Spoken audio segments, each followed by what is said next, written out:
Oke, baik. Bismillahirrahmanirrahim. Assalamualaikum warahmatullahi wabarakatuh. Perkenalkan, nama saya Jalil Arnanda, NIM saya 22581030. Saya dari Prodi Pendidikan Agama Islam dari kelas B. Baik, teman-teman, pada kesempatan kali ini saya akan membahas mengenai hadis. Di sini saya akan membahas 4 poin. Yang pertama pembagian hadis berdasarkan kualitas sanad, dan yang kedua pembagian hadis berdasarkan kuantitas sanad, dan yang ketiga ada hadis qudsi, yang keempat hadis mauquf dan maktub. Nah, langsung saja kita membahas yang pertama. Yang pertama terkait pembagian hadis berdasarkan kualitas sanad. Nah, yang pertama itu ada sahih. Sahih adalah hadis paling kuat atau yang paling tinggi karena sanadnya bersambung dari perawi ke perawi sampai ke Nabi Muhammad SAW. Semua perawi adil, jujur, taat agama dan tahbid. Kekuatan hafalannya dan catatannya kuat. Tidak ada kejanggalan dan tidak ada cacat tersembunyi atau illat. Yang kedua ada doif. Doif ini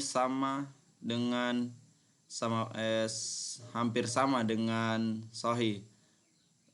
Sanadnya bersambung, perawinya adil, tetapi kekuatan hafalannya sedikit di bawah level sahih.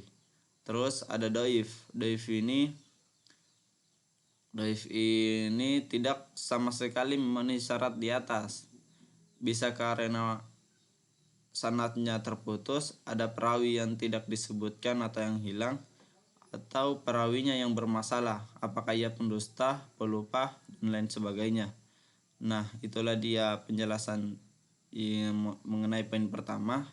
Selanjutnya kita akan membahas poin kedua tentang pembagian hadis berdasarkan kuantitas sanad. Yang pertama ada mutawatir. Mutawatir ini diriwayatkan banyak sekali perawi di setiap generasi atau tingkatan sanad, sehingga mustahil secara akal mereka semua sepakat untuk berbohong. Nah, mutawatir ini dibagi menjadi dua. Yang pertama mutawatir lapsi dan mutawatir maknawi.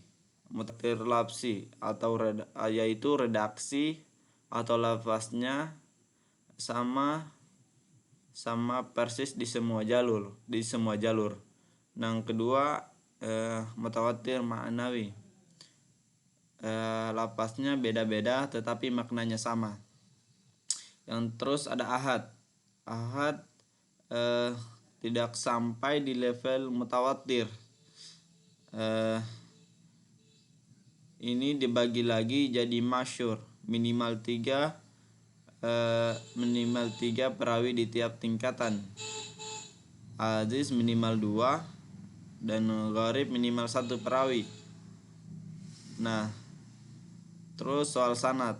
Sanad itu ibarat rantai penyambung. Karena daftar perawi yang meriwayatkan hadis secara berurutan dari Nabi Muhammad SAW hingga ke kitab hadis yang kita baca sampai saat ini. Nah, semakin banyak dan kuat rantai ini, maka semakin tinggi pula kualitas hadisnya. Selanjutnya hadis qudsi. Ini hadis yang maknanya dari Allah Subhanahu wa taala, tetapi kata-katanya dari Nabi Muhammad SAW sendiri. Bedanya dengan Al-Quran lafaz dan maknanya murni dari Allah Subhanahu wa taala, tidak boleh diubah sedikit pun dan dibaca dalam salat. Sedangkan hadis qudsi Kata-katanya dari Nabi Muhammad SAW tidak bisa dibaca dalam sholat dan tidak dianggap mukjizat. Selanjutnya contoh hadis qudsi yang sahih. Contoh hadisnya adalah tentang Allah berfirman, an Abi Hurairah radhiyallahu anhu qala an-nabiy sallallahu alaihi wasallam yaqulullahu ta'ala ana inda zanni abdi bi wa ana ma'ahu iza zakarani, yang artinya, jika ia mengingatku dalam hatinya, maka aku akan mengingatnya dalam hatiku. Jika ia mengingatku dalam suatu keramaian, maka aku akan mengingatnya lebih baik dari mereka. Habis riwayat Bukhari dan Muslim. Itu adalah salah satu contoh hadis qudsi yang sahih.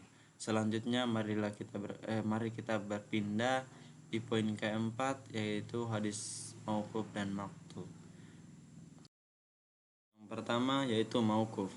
Mauquf adalah ucapan atau perbuatan yang disandarkan ke sahabat Nabi, tidak ke Nabi langsung.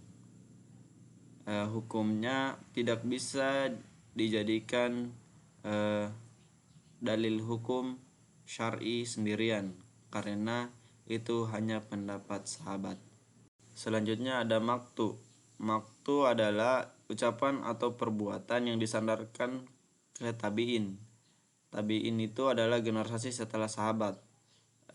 Hukumnya lebih lemah lagi dari mauquf, karena kemungkinan besar itu adalah hasil ijtihad pribadi tabi'in tersebut, tidak bersumber dari Nabi dan sahabat. Nah, itulah pemaparan materi dari saya. Mohon maaf jika ada salah kata dan tidak kesempurnaan dalam menjelaskan. Mohon maaf. Billahi fisabilil haq, fastabiqul khairat. Wassalamualaikum warahmatullahi wabarakatuh.